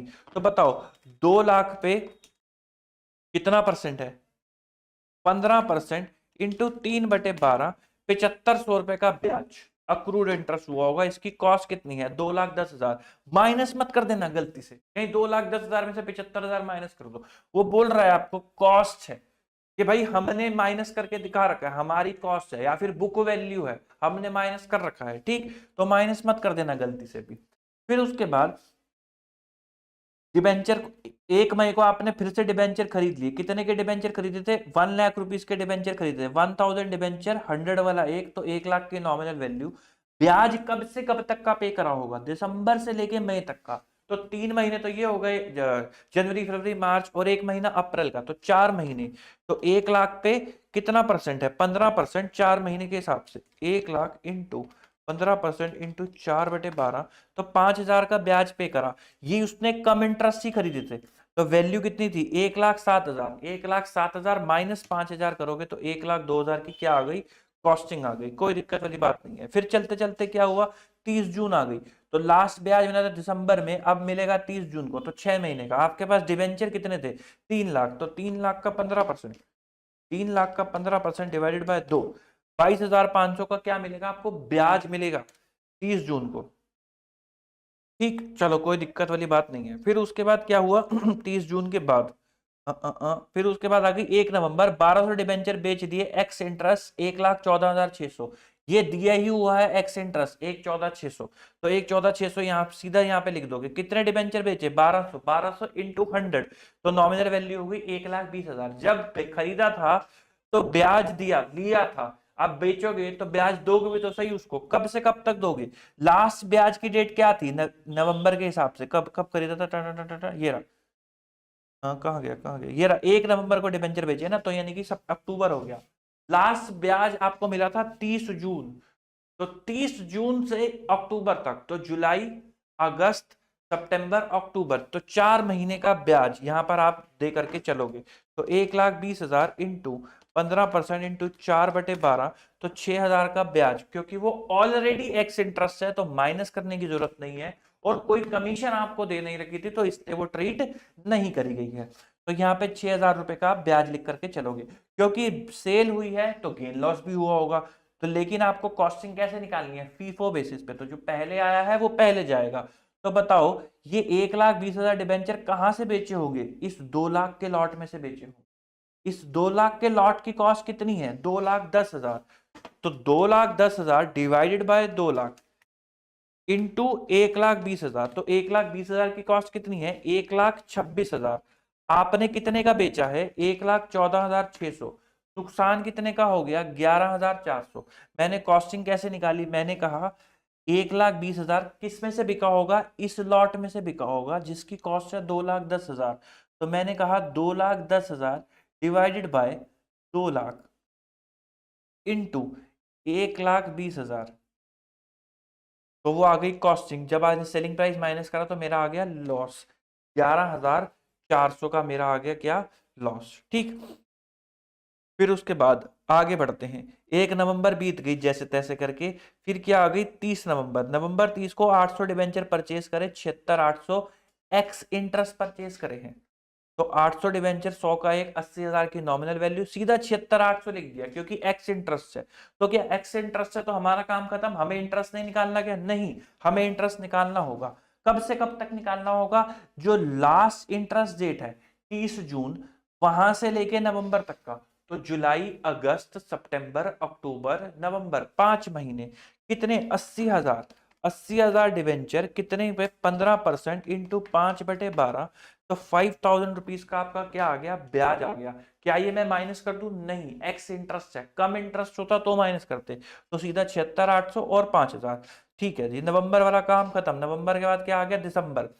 तो दिसंबर जब आया तो अब 6 महीने का आपको फिर से ब्याज मिलेगा। तो डिबेंचर कितने हैं आपके पास? 2 lakh plus 1 lakh plus 80,000 minus 1,20,000 into 15% divided by 2, 19,500 का आपको क्या मिलके चलेगा? ब्याज मिलके चलेगा। यहाँ पे तो 13,500 लिखा है। क्यों लिखा है? क्योंकि जो 31 दिसंबर को ना सेल भी हुई है एक्चुअली, ये लिखा ऑन दिसंबर 31 800 डिबेंचर। तो हम क्या माने, पहले बेच दिया होगा या बाद में बेचा होगा? आप कुछ भी मान लो, आंसर सेम आएगा। जैसे जब मैंने माना कि भाई उन्होंने पहले इंटरेस्ट रिसीव करा होगा, बाद में बेचा होगा, तो जब आप अब 800 डिबेंचर का अमाउंट लिखोगे तो यहाँ 6,000 नहीं आएगा। 6,000 क्या है? इन 800 डिबेंचर पे ब्याज। क्यों नहीं आएगा यहाँ 6,000? क्योंकि वो ऑलरेडी कंपनी दे चुकी है, अब वो रिसीव हो चुका है।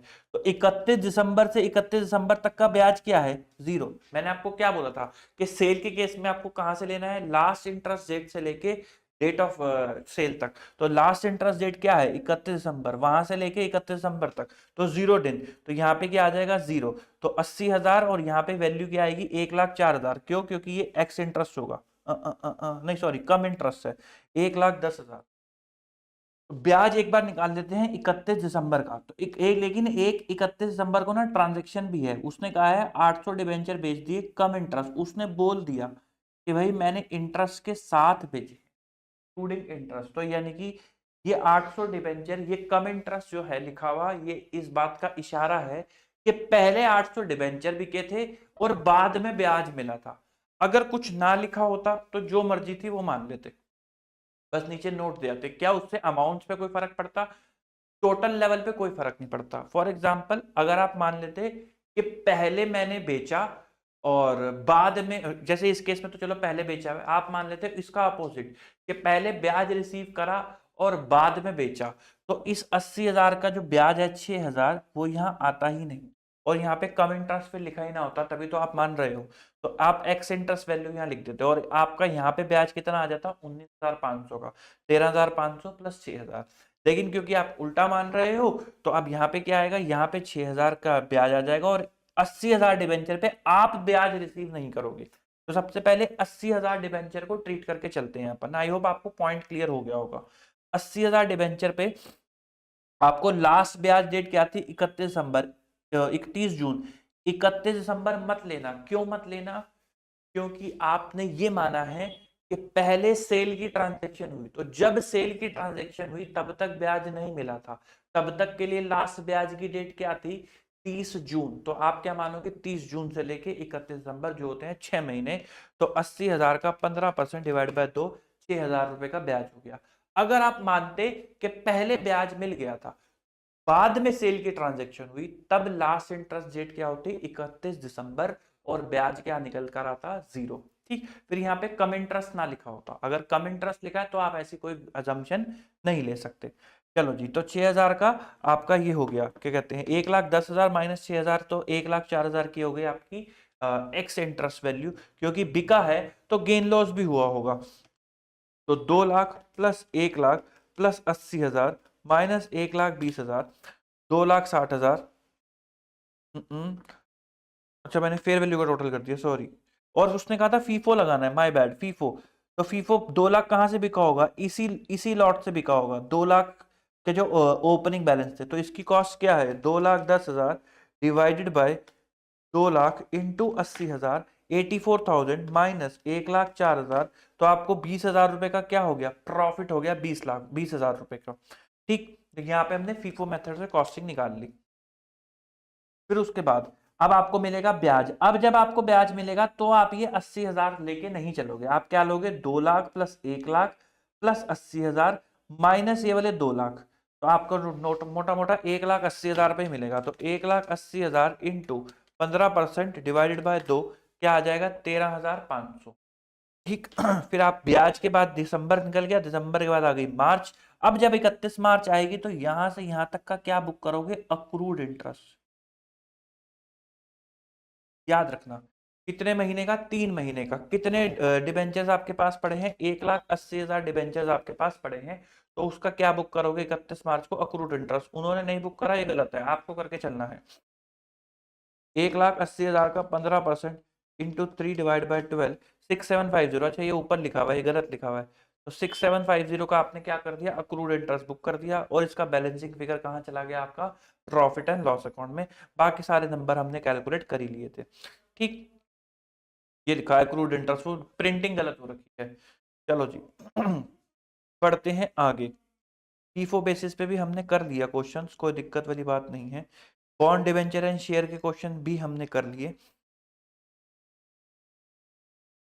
अब बढ़ते हैं अपनी अगली कैटेगरी पे जो है इन्वेस्टमेंट इन कन्वर्टेबल डिबेंचर। तो मैंने आपको बोला था कन्वर्टेबल डिबेंचर में जो डेट ऑफ कन्वर्जन है, बस इसके अंदर एक दो पॉइंट आपको ध्यान रखने होते हैं कि जो डेट ऑफ कन्वर्जन है उस दिन भी ब्याज मिलेगा किन पे, जो भी डिबेंचर कन्वर्ट हुए हैं, एंड जो कॉस्ट ऑफ डिबेंचर है वो क्या है weighted average cost of debenture converted. ये दो बातों का इसके अंदर ध्यान रखना पड़ता है।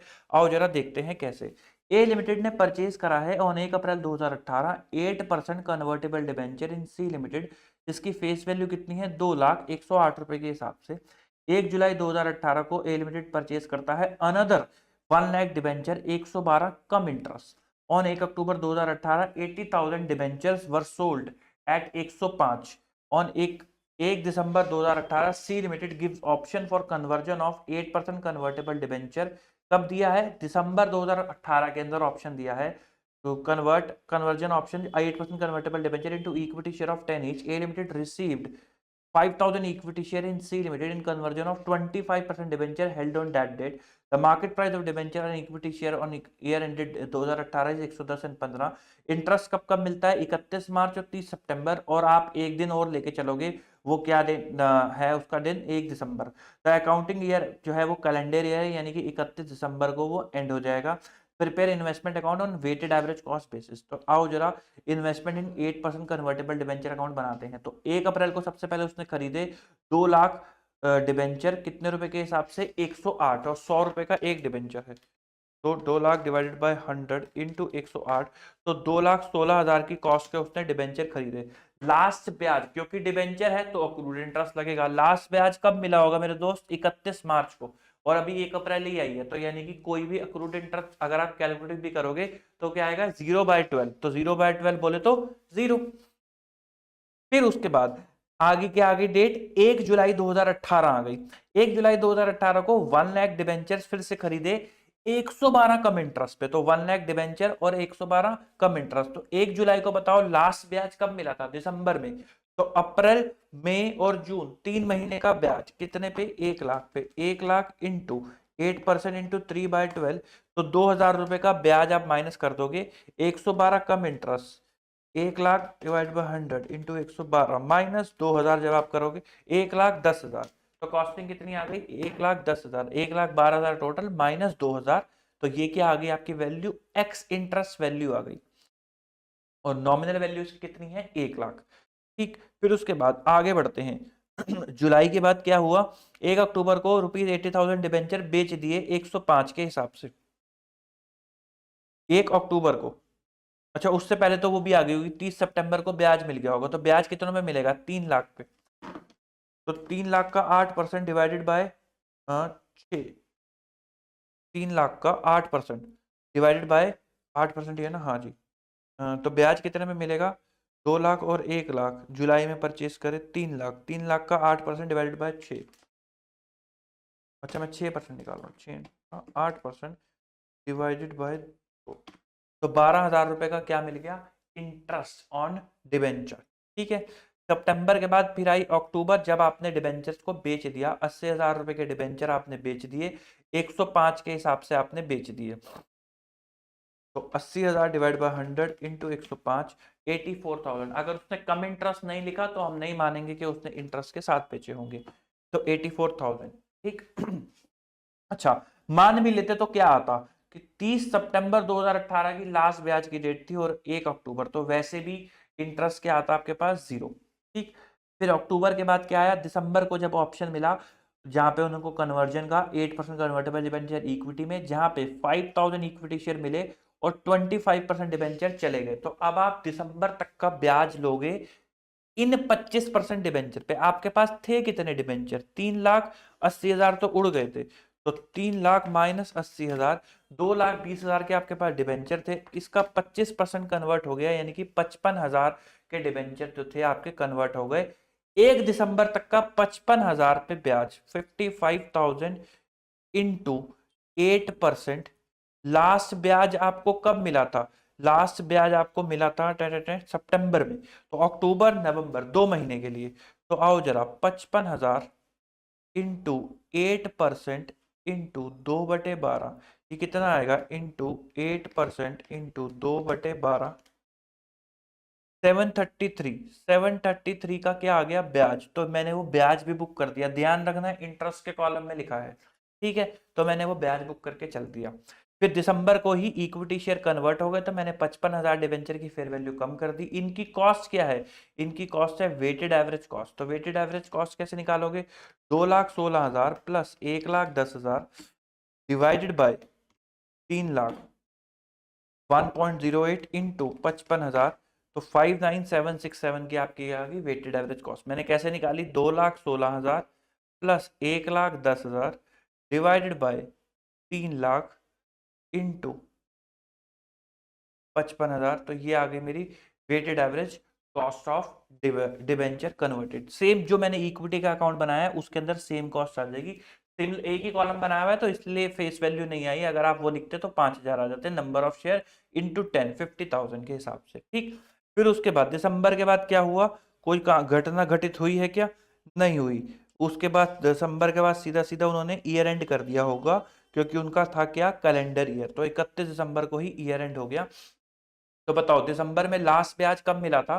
30 सितंबर को। तो अक्टूबर, नवंबर, दिसंबर, तो 3 महीने का क्या करोगे? अक्रूड इंटरेस्ट कितने पे? जो डिबेंचर बच गए हैं, कितने डिबेंचर बच गए थे?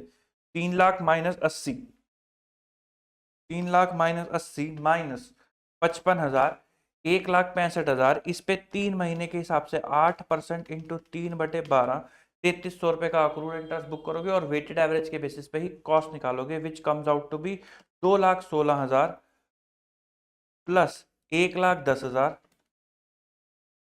और 2,16,000 प्लस 1,10,000, कोई रिकवरी है नहीं, डिवाइडेड बाय 3,00,000 इंटू 1,65,000 करोगे तो आपकी ये वाली कॉस्ट निकल कर आ जाएगी, जो क्या है? Weighted average cost. ठीक, और इक्विटी तो है ही। फिर उसके बाद क्लोजिंग, उसने कॉस्ट आपको दे रखी है।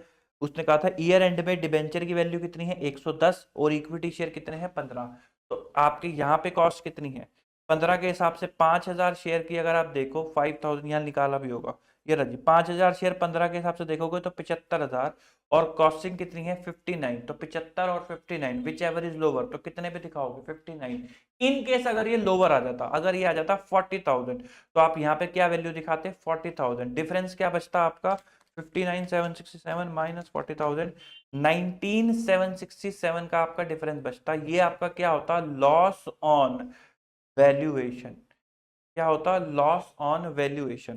ठीक, उसके बाद उसने आपको डिबेंचर की कॉस्ट भी दी थी 1,65,110 के हिसाब से 1,81,500 और कॉस्ट कितनी है? 179,300 which ever is lower, hence lower. अगर ये कम आ जाता 1,60,000, तो आप यहाँ क्या दिखाते? 1,60 और डिफरेंस क्या बच जाता? वैल्यूएशन का लॉस। तो this is the second type of question जो हमने इन्वेस्टमेंट अकाउंट में भी देखे थे। अब बढ़ते हैं थर्ड कैटेगरी की तरफ, क्योंकि डिबेंचर के अंदर बाकी सब चीजें अब सेम होंगी। फिर उसके बाद बढ़ते हैं बोनस इशू। बोनस इशू का ट्रीटमेंट का एक मैंने कैटेगरी बना रखी है, बट इसके अंदर कुछ है नहीं, खाली फेस वैल्यू से नंबर बढ़ जाएंगे, जो हम दो काफी बार कर चुके हैं। राइट इशू का ट्रीटमेंट एक बार देख लेते हैं, इसके अंदर बोनस भी कवर्ड है। चलो जी, और बढ़िया है। राइट इशू, राइट इशू, चलिए जी राइट इशू की बात कर लेते हैं। मिस्टर एक्स एक्वायर करते हैं 200 share of a company on come right basis for 70,000. He subsequently received an offer to right to acquire fresh issue in the company in the proportion of 1:1 at 107 each. है, तो उसको एक right issue मिल गया। He does not subscribe but sell all the right for 12,000. उसने सारे का सारा right बेच दिया 12,000 का। Market value of the share after becoming ex right has also gone down to 60,000. तो बताओ क्या ट्रीटमेंट होगी। अब जरा कॉन्सेप्ट के साथ समझते हैं। मुझे बताओ, जब ये 70,000 उसने दिए, तो एक्चुअली ये 70,000 उसने दो चीजों के लिए दिए। नंबर वन उसने दिए शेयर्स के लिए, जो उसने शेयर्स खरीदे। नंबर टू उसने दिए राइट के लिए, जो उसने राइट खरीदा कि जब कंपनी राइट इशू निकालेगी सस्ती दाम पे, तो मेरे पास भी वो राइट होगा। और ये राइट उसने किसी दूसरे शेयर होल्डर से खरीदा। उन दोनों का पैसा मिला के बना 70,000 रुपए। ठीक, अब हमें ये निकालना है कि शेयर का पैसा कितना था और राइट का पैसा कितना था। तो जब वो तीनों कंडीशन पूरी हो जाती हैं, तो हम उस राइट को कहां डाल देते हैं? शेयर में से माइनस कर देते हैं। अदरवाइज अगर वो तीनों कंडीशन पूरी नहीं होती तो हम मानते हैं कि राइट का पैसा 0 था। पहली कंडीशन कि उसने शेयर कम राइट पे खरीदे, फुलफिल हो गई। दूसरी कंडीशन उसने सब्सक्राइब नहीं करे, सेल कर दी। क्या दूसरी कंडीशन का मतलब है कि सारे सेल कर दिए? नहीं, अगर वो कुछ भी रेनाउंस करता है, थोड़ा पोर्शन भी, तो भी दूसरी कंडीशन फुलफिल मानी जाती है। यहाँ पे उसने सारी कर दिए तो दूसरी कंडीशन भी फुलफिल हो गई। Market value of share become ex right हो गया और हैज गॉन डाउन टू 60,000, तो यहाँ पे तीसरी कंडीशन भी फुलफिल हो गई। तीनों कंडीशन आपकी फुलफिल हो गई, तो यानी कि राइट कहाँ जाएगा? इन्वेस्टमेंट में से माइनस हो जाएगा। अब कितना माइनस होगा भाई? उसने बेच दिया 12,000 का, 12,000 का उसने क्या कहते हैं राइट बेच दिया। जब उसने शेयर खरीदा था तो 70 का खरीदा था, उसमें दो चीजें खरीदी थी, शेयर और राइट। और जब इस दुनिया से राइट चला गया तो शेयर का दाम वापस से 60 हो गया। तो क्या ये कहना सही नहीं है कि जो 60,000 थे वो शेयर के थे, जो 10,000 बीच में एक्स्ट्रा आए थे वो राइट के लिए आए थे, क्योंकि कंपनी ने राइट अनाउंस कर दिया।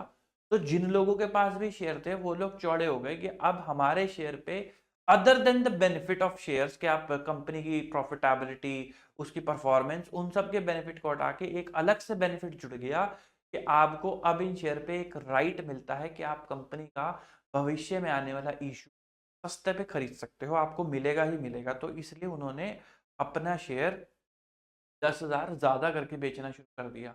तो जो मिस्टर एक्स ने खरीदे 10,000 रुपए दिए, वो एक्चुअली में 60,000 शेयर के थे और 10,000 राइट के थे। अब उन्होंने 12,000 का बेच दिया। तो बताओ यहां से माइनस कितना होना चाहिए, यहां से माइनस होना चाहिए 10,000 जो जुड़ा हुआ है। बैलेंस 2,000 कहाँ चला जाएगा, गेन में। गेन बोले तो पी एंड एल अकाउंट। तो यही बात यहाँ पे लिखी हुई है कि 10,000 आप इन्वेस्टमेंट में से माइनस कर दो, 2,000 आप कहाँ से माइनस कर दो, 2,000 आप माइनस कर दो, 2,000 आप दिखा दो प्रॉफिट एंड लॉस अकाउंट के अंदर। On 1 April 2001 XY limited has 15,000 equity share of ABC limited, जिसकी बुक वैल्यू कितनी है 15 पर शेयर, नॉमिनल वैल्यू कितनी है 10। 1 जून को उन्होंने एक्वायर करे 5,000 equity share of ABC limited for 1 lakh. उन्होंने अनाउंस करा bonus and right issue. Bonus declare हुआ at rate 1 equity share for every 5 on 1 July. Right issue to be issue to the existing share holder on 1 September. और issue हुआ है 1 right share for every 6 at 20% premium. ठीक है, तो 20% premium का मतलब 15 पे 20% में जोड़ देना, प्रीमियम बोले तो 10 का 20%, यानी कि 12 रुपए के हिसाब से। No dividend was payable on the share, उसने लिख दिया कि कोई डिविडेंड नहीं मिलेगा, तो मतलब मत देना। अगर वो खुद कह रहा है तो मत देना, क्या दिक्कत है। Dividend for the year 31 March 2001 declare किया 20% पे, जो कब रिसीव हुआ है, अक्टूबर में। तो वैसे भी 2001 का डिविडेंड है और आपके पास ईयर कौन सा है, अप्रैल 1, तो 2001 में तो राइट इशू था भी नहीं, तो वैसे भी डिविडेंड नहीं मिलेगा। अगर वो बोल देता है इंटरिम डिविडेंड है, तो क्या मैं तब राइट इशू पे कैलकुलेट करता, तब भी कैलकुलेट नहीं करता। क्यों, क्योंकि उसने मना कर दिया कि कोई डिविडेंड नहीं मिलना। फिर उसके बाद डिविडेंड उनको मिला और XY लिमिटेड ने half of the right issue रख लिया, sold the remaining at 8, sold half of it share holding on January at 16.5 and brokerage दिए 1%। और आपको इन्वेस्टमेंट अकाउंट बनाना है यूजिंग वेटेड एवरेज कॉस्ट। तो ये तो काफी आसान है। आपके पास ओपनिंग बैलेंस था 15,000 शेयर का, जो उसने आपको दे रखा है 15 रुपए के हिसाब से 2,25,000। कोई अक्रूड डिविडेंड का कॉन्सेप्ट होता नहीं, तो बाद में जाए वो। फिर उसके बाद 1 जून को आपने परचेस करे 5,000 इक्विटी शेयर 1 लाख के हिसाब से, 5,000 इक्विटी शेयर 1 लाख के हिसाब से। बोनस मिला 1:2 फॉर एवरी 5, तो 15 और 1 20, 20 डिवाइडेड बाय 5, तो 4,000 का आपको बोनस मिल गया। कोई दिक्कत वाली बात नहीं है। वैल्यू कितनी आएगी, 0।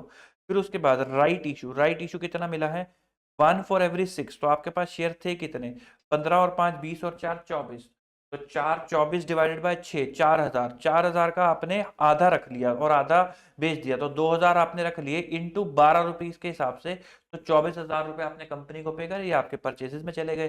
कोई कंडीशन फुलफिल हो नहीं रही है, तो 2,000 शेयर इंटू 8, जो कि हुए आपके 16,000 रुपए, वो कहाँ चले जाएंगे, प्रॉफिट एंड लॉस अकाउंट के अंदर चले जाएंगे। कोई दिक्कत वाली बात नहीं है। फिर उसके बाद उसने अपनी आधी होल्डिंग बेच दी 1 जनवरी को 16.5 पे। तो उसके पास होल्डिंग थी कितनी, 15 5 20, 4 24, 24 और 2 26, 26 का आधा 13,000 उसने बेच दिए। कितने पे, 16.5 और 1% ब्रोकरेज के पास, 13,000 number of share into 16.5 less 1%, तो 2,12,355 और क्लोजिंग बैलेंस उसके पास बच गया। तो कुछ खास इसके अंदर ऐसा था नहीं। चलो जी, तो दिस इज अप आपका इन्वेस्टमेंट अकाउंट में एक पार्ट और बचा हुआ है, वो है क्लासिफिकेशन का, और वो देख लेते हैं। इसके बाद तो थ्योरेटिकल क्वेश्चन की कैटेगरी ही है।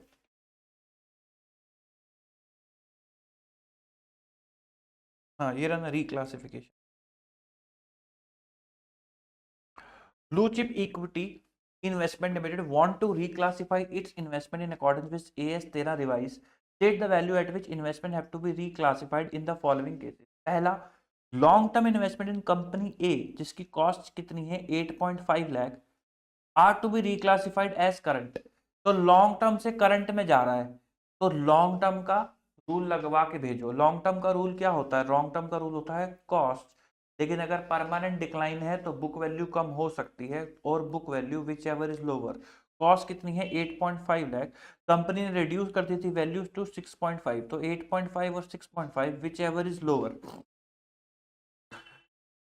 ठीक, तो आप किस पे दिखाओगे? 6.5 पे। तो फेयर वैल्यू कितनी है? 6.8, इससे आपको लेना देना नहीं है, तो आप कितने पे दिखाओगे? 6.5 लाख पे। Second, long term investment in company B जिसकी कॉस्ट कितनी है? 7 लाख, उसको रिक्लासिफाई कर रहे हैं करंट पे, सेम लगेगा। कॉस्ट और book value which ever is lower. Fair value कितनी है? 8 लाख, और बुक वैल्यू कितनी है? 7 लाख। क्या फेयर वैल्यू से मतलब है? नहीं। तो कॉस्ट और बुक वैल्यू सेम ही है, तो किस पे ट्रांसफर हो जाएगा? 7 लाख पे। Current investment in company C costing 10 lakh are to be reclassified as long term investment. अब यहाँ पे वो करंट इन्वेस्टमेंट को ट्रांसफर कर रहा है, तो जो आपके करंट इन्वेस्टमेंट का रूल क्या कहता है? कॉस्ट और fair value which ever is lower. तो कॉस्ट कितनी है यहाँ पे? 10 लाख, और फेयर वैल्यू कितनी है? 12 lakh, which ever is lower, तो किस पे ट्रांसफर हो जाएगा? 10 लाख पे। At 10 lakh less market value 12 lakh, तो किस पे ट्रांसफर होगा? Will be made at 10 lakh as cost. तो this is the rule of reclassification. बाकी सारे क्वेश्चन इसके अंदर सेम है, कोई दिक्कत वाली बात नहीं है। आओ एक पार्ट और देख लेते हैं, क्लासिफिकेशन ऑफ इन्वेस्टमेंट का। अब बाकी सब सेम है। आओ जी, subsequent recognition of investment. X limited on January 1 has made an investment of 600 lakh in equity share of Y limited, of which 50% is made in the long term category and rest as temporary investment. The realizable value of all such investment on 31 March 2001 become 200 lakh. तो 600 लाख की चीज कितनी की होगी? 200 lakh. As lost Y limited ने जो है कोई कॉपीराइट का केस हार गई है। From the given market condition it is apparent that reduction in the value of these investment is not temporary, यानी कि क्या है? परमानेंट है। How will you recognise this reduction? तो मैंने आपको बताया था लॉन्ग टर्म किस पे मेजर करते हो? कॉस्ट पे। बट अगर परमानेंट डिक्लाइन है तो आप किस पे करते हो? परमानेंट डिक्लाइन को आप बुक करके चलते हो। तो उसने क्या करा है? 50%, यानी कि 300 लाख की आपकी किस पे है? लॉन्ग टर्म की कैटेगरी पे है, और 200 लाख का 50%, 100 लाख की उसकी क्या है? उसके अंदर डिक्लाइन आ चुका है। तो 300 लाख की वैल्यू को आप यानी कि 200 लाख का क्या बुक करोगे? आप बुक करके चलोगे पर प्रोविजन फॉर परमानेंट डिक्लाइन। ये रहा। The carrying value of investment held as a temporary investment should be shown as realisable value of 100 lakh, क्योंकि वो करंट का रूल लगता है। करंट का रूल क्या है? करंट कॉस्ट और fair value which ever is lower. तो उसकी कॉस्ट क्या है? 300 लाख, और उसकी फेयर वैल्यू क्या है? 100, विच एवर इज लोअर, तो 100 पे दिखेगा। Reduction of 200 lakh in the carrying amount of current investment, जो कहाँ चला जाएगा? P&L अकाउंट के अंदर। फिर जो लॉन्ग टर्म इन्वेस्टमेंट है उसको कहाँ कैरी करते हो? कॉस्ट पे। बट अगर कोई डिक्लाइन है अदर देन टेम्परेरी, बोले तो permanent in the value of long term, तो carrying amount is reduce to recognize that decline. तो क्योंकि वो लॉस हार गई है केस, तो it is appropriate to reduce the carry. उसमें कहानी लिखी हुई है कि भाई सब्सटेंशियल फिगर है, परमानेंट आपको गिवन भी है, तो आप कैरिंग अमाउंट को रिड्यूस कर दोगे investment by 200 lakh and show करोगे इन्वेस्टमेंट को 100 लाख का, क्योंकि आपको परमानेंट डिक्लाइन के अंदर दिखा करके चलना है। ठीक है, उसके बाद है थ्योरेटिकल क्वेश्चन, और एक कैटेगरी अब हमारी रह गई है, वो है क्लासिफिकेशन ऑफ इन्वेस्टमेंट, जो मैंने आपको बोला था इंटेंट के हिसाब से होती है। उसका एक बार चर्चा कर लेते हैं, देन हमारा AS 13 खत्म। क्लासिफिकेशन ऑफ इन्वेस्टमेंट, तो वो कहता है आपको Messrs innovative garments manufacture company limited invest कर लिया है share of another company on 1 October 2003 at a cost of 2.5 lakh. It also earlier purchase gold of 4 lakh and silver of 2 lakh on 1 March. Market value आपको सभी इन्वेस्टमेंट्स की दे रखी है। वो कहते हैं कि ये इन्वेस्टमेंट कैसे उसकी बुक्स ऑफ अकाउंट्स के अंदर दिखेंगी, आपको ये बता करके चलना है। यहाँ पे अब वो कहते हैं भाई अगर वो लॉन्ग टर्म है तो कॉस्ट पे दिखेगी और परमानेंट डिक्लाइन बुक हो जाएगा। अगर वो करंट है तो कॉस्ट और fair value which ever is lower पे दिखेंगी। सिंपल सी बात है। तो अगर शेयर आपके लॉन्ग टर्म है तो 2.25 पे दिखाओ, ओ सॉरी, तो आप उसकी कॉस्ट पे दिखाओ जो कि क्या है? 2.5 लाख रुपए। और अगर वो शॉर्ट टर्म है तो 2.5 लाख और 2.25 which ever is lower. Gold और सिल्वर भी सिमिलरली दिखेगा, अगर लॉन्ग टर्म है तो 4 और 2 पे, और अगर करंट है तो 4 और 6 which ever is lower which comes out to be 4 lakh. Silver 2 lakh और 3.5 lakh which comes out to be 2 lakh. ठीक, इस तरीके से आप इतने इन्वेस्टमेंट को दिखाओगे। यही सारी बात यहाँ पर पे भी लिखी हुई है जो आपकी इलस्ट्रेशन है स्टडी मटेरियल की। तो this is the all of the category जो एक अकाउंटिंग स्टैंडर्ड 13 के अंदर पूछी जाती है। आई होप आपको ये वीडियो इंटरेस्टिंग लगा होगा एंड मिलते हैं आपसे अगले टॉपिक पे अगली वीडियो में। इसी तरीके से वन शॉट रिवाइज करके चलेंगे अपने सभी अकाउंटिंग स्टैंडर्ड्स को। अभी के लिए इतना ही। Goodbye, tata, take, bye.